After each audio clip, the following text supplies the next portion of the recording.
começando mais um vlog de leitura. Eu terminei o segundo volume da coletânea de cartas da Katherine Mansfield. Esse segundo volume foi publicado em 1987 e vai compreender o período de janeiro de 1918 até setembro de 1919. É um período crítico em que ela vai viajar para a França por conta de saúde e vai estar separada aí do homem que vai se tornar o marido dela, né, o Murray, por conta desse fato, pelo fato de que ainda a guerra tá rolando, né? Então fica muito difícil. Ele tá trabalhando, né? Inclusive em um cargo relacionado à atividade de guerra, né, de segurança da Inglaterra. Ele fica em Londres e ela vai pra França, enfim, por causa do clima, por causa da saúde dela. Nesse volume ela vai ter a primeira hemorragia, vai ter o diagnóstico então da tuberculose confirmado.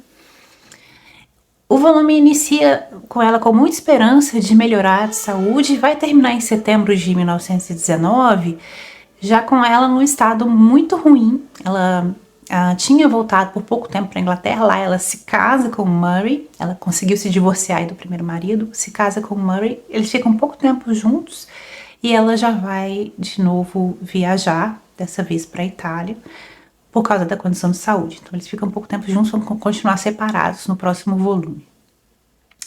Esse volume é interessante, a maior parte das cartas são para o marido, mas tem muitas cartas para Virginia Woolf, porque nesse volume ela vai ocorrer aí a publicação da obra Prelúdio, né, pela editora aí da Virginia e do marido dela. Ela tem muitas cartas com a Virginia, é interessante isso, principalmente quando ela volta para Londres, né, volta da França, volta para Londres, fica aquele pequeno período ali, aí eles se comunicam, se visitam, enfim. E nesse volume, durante esse período, ela vai escrever dois contos muito importantes, muito famosos dela, que são Je ne parle pas français e o Êxtase, né, Bliss, que são muito famosos. Então, durante esse volume, há escrita e comentários dela com relação a isso. Há comentários também com relação ao que ela lê. Mas, enfim, é um volume meio triste, né? A última carta coletada é uma carta que ela escreveu quando já estava para voltar, para ir embora da Inglaterra, né, para ir para a Itália, como vai começar o próximo volume, e essa carta é quase como um testamento, realmente, que ela fala para o marido dispor aí de tudo que ela possui e dando o destino aí dos bens dela para as pessoas, enfim, bastante triste. E vamos lá, eu vou pegar aí então, talvez, o terceiro volume, é isso.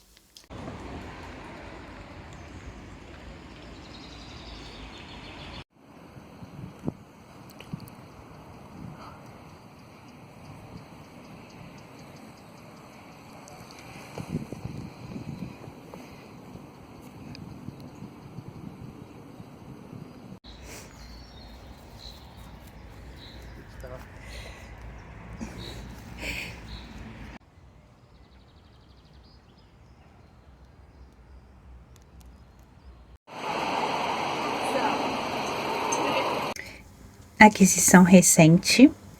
Essa é uma crítica literária que a Olivia gosta muito. Eu nunca li nenhum livro dela, na verdade. Eu li ensaios esparsos, que ela publica muito em revistas, né? Negócio Inacabado, Notas de uma Releitora Crônica. É uma coletânea de ensaios, creio eu, sobre leituras, releituras da autora. Acho que a foto dela tá aqui. Tô ansiosa para ler, um livro fininho. E gostei, bonita essa capa, né? Eu achei bonita. E eu comprei usado, tá? Enfim, é isso.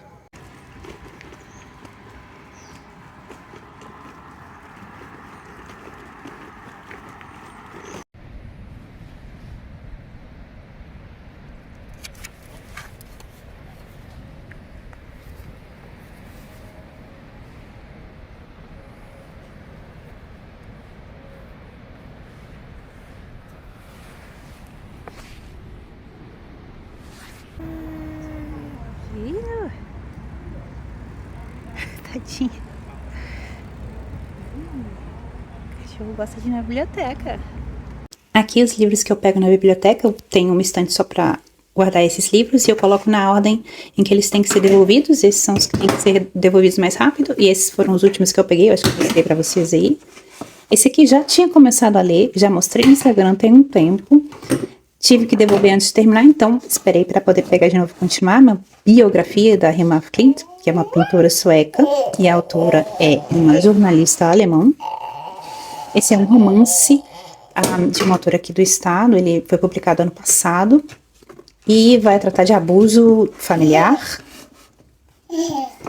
Essa é a coletânea, se não me engano, mais recente de ensaios da Rebecca Solnit. A menina tá aqui brincando aqui embaixo. Esse eu já comecei a ler, um romance, uma leitura ficcional da Ilíada sob o ponto de vista das mulheres, acho que também falei no Instagram. Esse aqui, tudo que eu sei que é um romance millennial, muitas aspas nessa hora. Esse é um livro de não ficção sobre o grupo de Iena, eu tenho lido muito sobre isso, né, o romantismo alemão, enfim. Esse é um romance publicado ano passado, ganhador do prêmio de literatura alemã ano passado, já comecei a ler também. Essa capa é maravilhosa, né? E ele é narrado por uma personagem não binária. Tô achando bastante bonito esse livro, na verdade. E esse aqui eu já li, vou devolver. Já fiz vídeo no TikTok sobre ele. É um livro de 2019. Alguns aspectos gostei, outros não, enfim. Falo sobre isso naquele vídeo. É isso, gente. Aqui são os meus livros da biblioteca e minhas próximas leituras.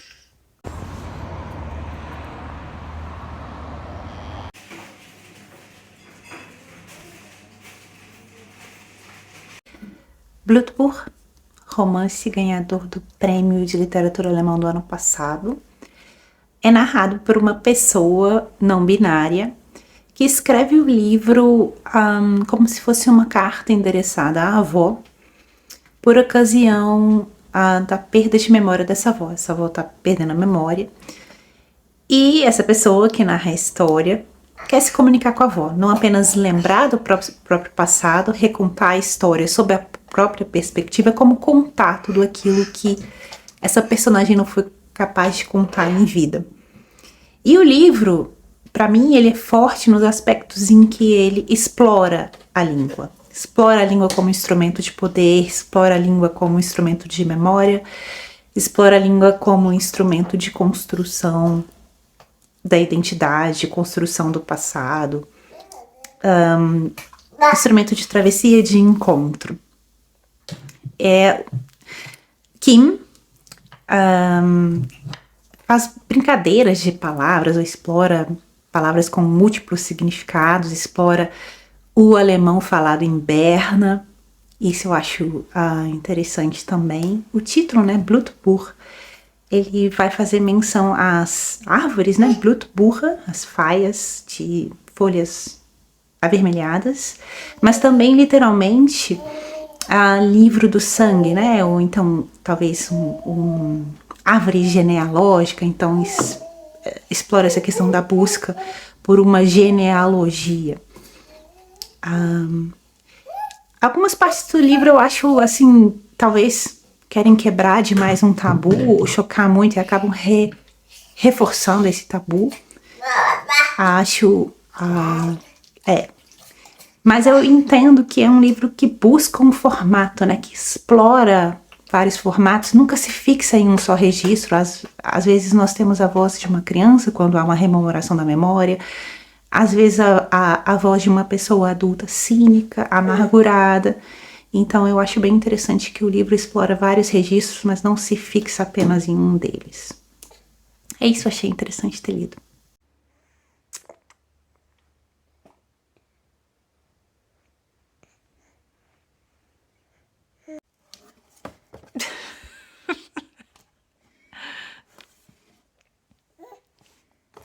Goed zo.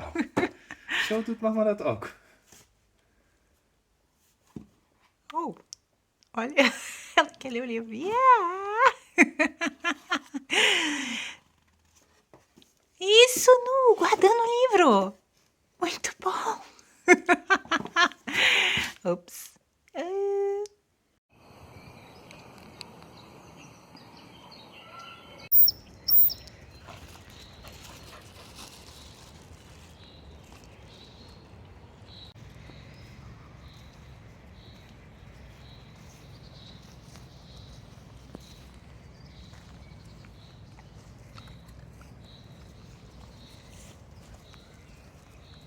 Pakken. fofinho. Olha que lindo.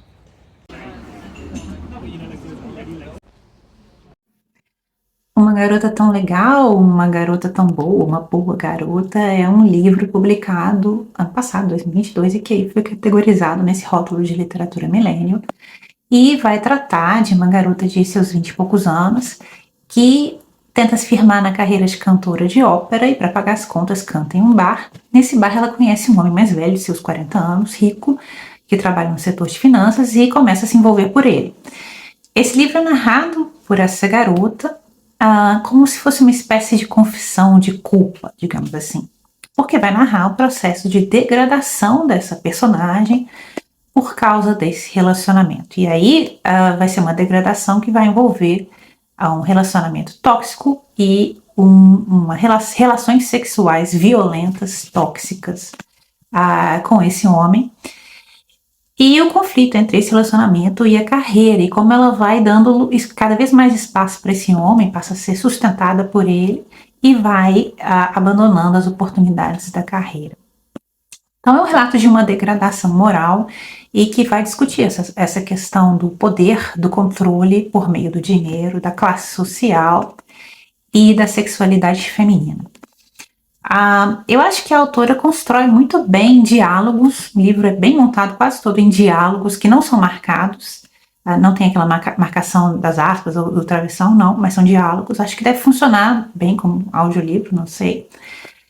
E talvez tenha uma pegada assim, Sally Rooney, se você gosta dessa autora, talvez esse livro entra nessa pegada, porém, na minha opinião, não tem uma característica que é marcante nos livros da Sally Rooney e que para mim é o diferencial desses livros em relação aos outros que eu li que também são classificados aí como milênio, muitas aspas nessa hora, que é o fato de a Sally escrever com muita autoironia. E esse livro aqui, eu acho que ele é pobre em autoironia e pobre em senso de humor também. Então, esse é um ponto que eu não gostei. O segundo ponto é que ele é bastante previsível e ele usa muitos clichês de histórias de romance.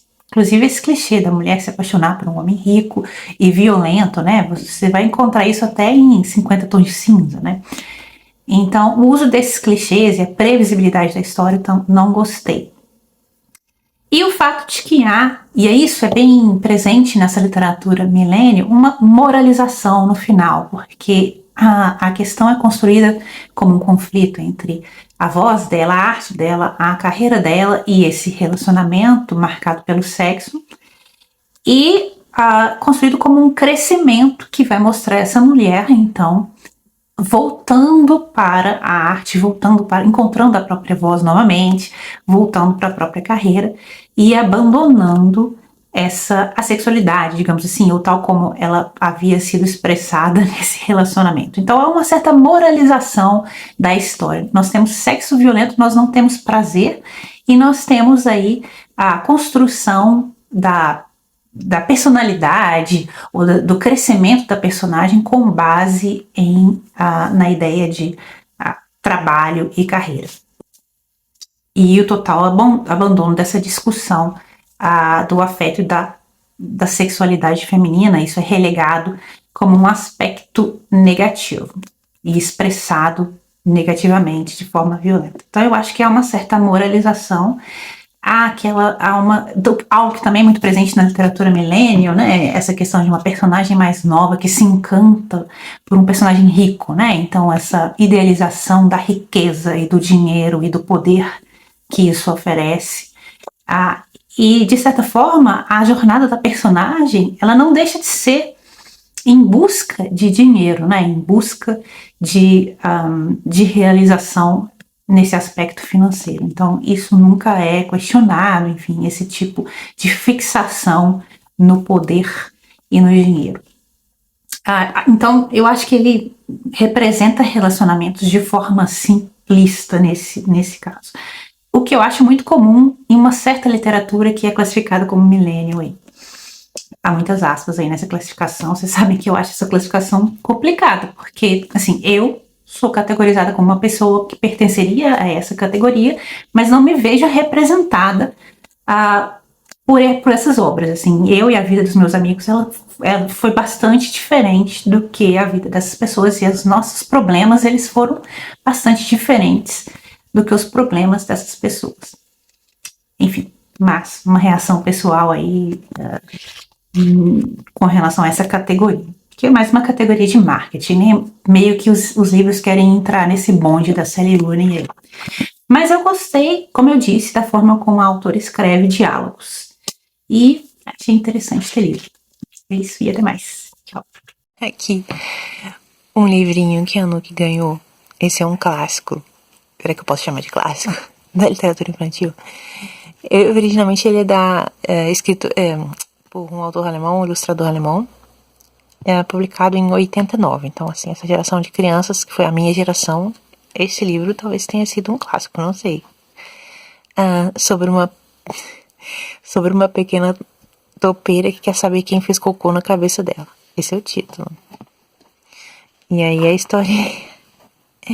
A topeira tá feliz, saindo ali no buraco, num dia bonito, e pá, cai um cocô em cima dela e ela fica brava. Ela quer saber quem fez o cocô e vai perguntando pros animais, né? Pra pomba. E a pomba mostra o tipo de cocô que ela faz. O cavalo mostra o cocô. A lebre. Gente, o bode. A vaca, a topeira fica feliz, né? Que não foi esse cocô que caiu na cabeça dela. O porco. E aí, opa, já tô dando spoiler do livro. A topeira encontra essas moscas. E as moscas têm toda a tarimba, né? Pra investigar as fezes alheias. E as mostras investigam as fezes que estão na cabeça da topeira e descobrem que foi um cachorro. E aí ela vai até o cachorro, esse é o culpado. E o que a topeira faz? Se vinga, né? Faz cocô em cima da cabeça do cachorro. E tá feliz, volta pra casa. Fim da história. E aí, gente? Será que a nova geração lê esse tipo de livro? É isso aí.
A receita que a gente fez foi desse livro aqui.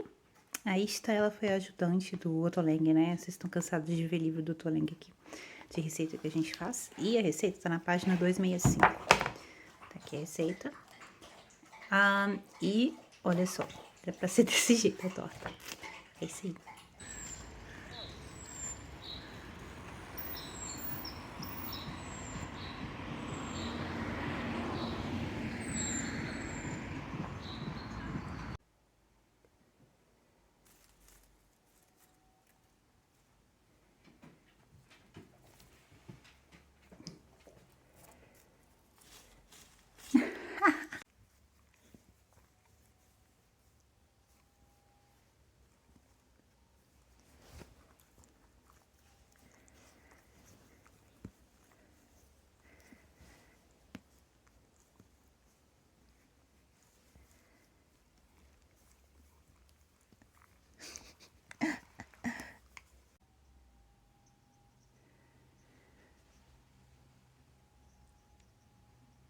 Iena 1800, A República dos Espíritos Livres, de Peter Neumann, livro de 2018.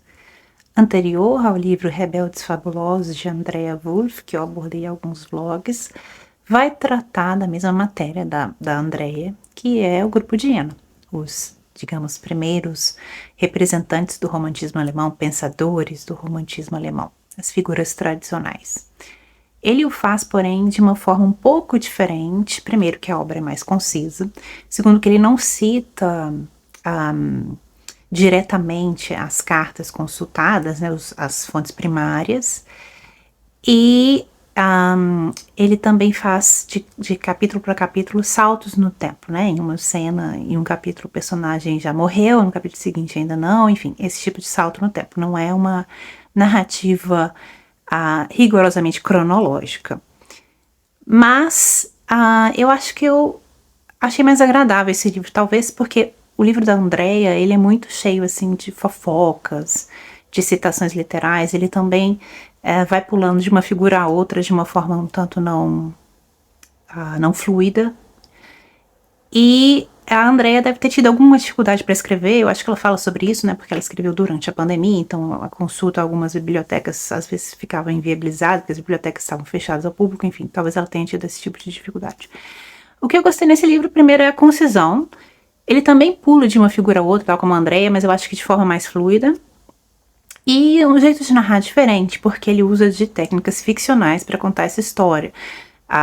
Ele constrói cenas, constrói atmosfera. Algumas cenas ele meio que parece que estava lá na cena para contar, né? Sabe, quando faz um relato de um diálogo de forma direta, enfim, coisa que nós não encontramos num livro de não ficção. Então ele é um livro que se lê como um livro de ficção. Isso tem um lado positivo, porque é uma leitura bastante fluida e rápida. Mas o lado negativo, primeiro porque é meio estranho pegar um livro de não ficção e, né, com essas técnicas, e segundo porque o autor ele tem que dominar bastante as técnicas de ficção para que fique bom. De outra forma, às vezes o uso das técnicas beira aí o clichê. Então eu acho que em alguns momentos aqui o uso das técnicas de ficção, né, de construção de diálogo, construção de cena, enfim, fica parecendo assim um livro de ficção de entretenimento, digamos assim.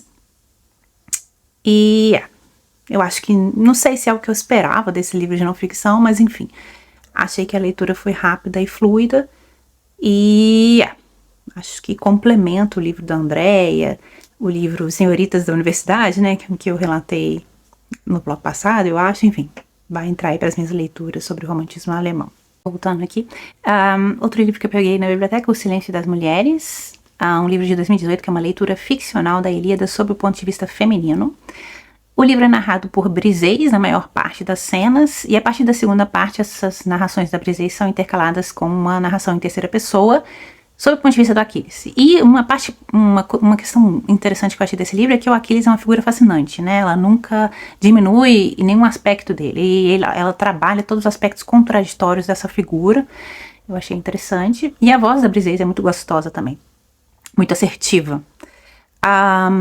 O livro, então, ele quer dar voz a uma perspectiva que a autora considera que não foi vocalizada na Ilíada, que é a perspectiva das mulheres, que veem seus filhos morrerem, que veem seus maridos serem assassinados, que são estupradas e que são tomadas como escravas quando suas cidades são invadidas, enfim. Então essa é a perspectiva que ela faz aqui.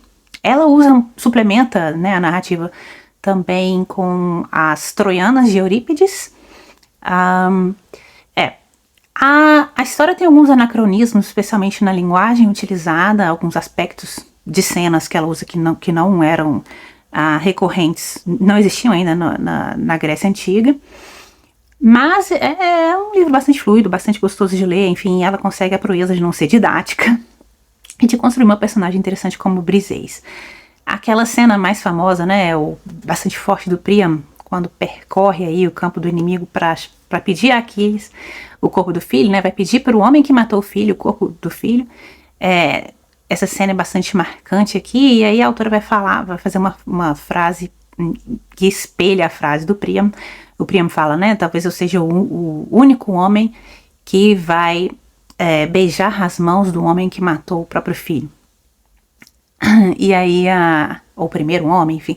E aí a Briseis vai pensar, eu como incontáveis mulheres, sou uma mulher que literalmente abriu as pernas para o homem que matou o marido e os irmãos. Então ela, né, tem essa voz que tem essa raiva do Aquiles, a raiva dessa condição, dessa situação de guerra, mas ao mesmo tempo tem uma certa admiração pelo Aquiles, um sentimento não resolvido. Tem um outro trecho também que é: os homens esculpem na face das mulheres significados que são mensagens para outros homens, né? E o que a Briseis quer falar é tirar essas máscaras esculpidas e trazer a voz das mulheres que estão caladas e que têm as vozes não ouvidas nessa situação. Gostei do livro e acho que ela tem um outro livro, Mulheres de Troia, né? Eu vou pegar para ler também na biblioteca. É isso, vou devolver esses livros e até mais.